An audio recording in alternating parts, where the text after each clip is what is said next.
Stasiun televisi nasional Antv kini ikut melakukan pemutusan hubungan kerja massal menyusul Net TV yang juga melakukan hal serupa pada bulan lalu. Melalui unggahan video di akun TikTok, bapaknya Bivi, mantan karyawan Antv tersebut mengatakan bahwa seluruh karyawan divisi produksi Antv menerima keputusan pahit tentang pemutusan hubungan kerja massal pada 18 Desember 2024.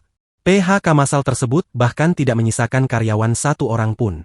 Desember ini Antv melakukan PHK, termasuk departemen saya, seluruh departemen produksi di PHK tanpa disisakan satu orang pun. Ujarnya dikutip serambinews.com, Sabtu, 21 Desember 2024. Mantan karyawan itu menuturkan, pagi hari saat datang ke kantor, ia memiliki perasaan yang tidak tenang.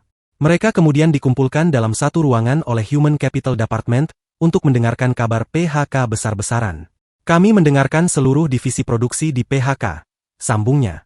Mendengar kabar PHK tersebut, ia mengaku tidak siap. Namun bagaimanapun, kenyataan PHK tersebut harus diterima.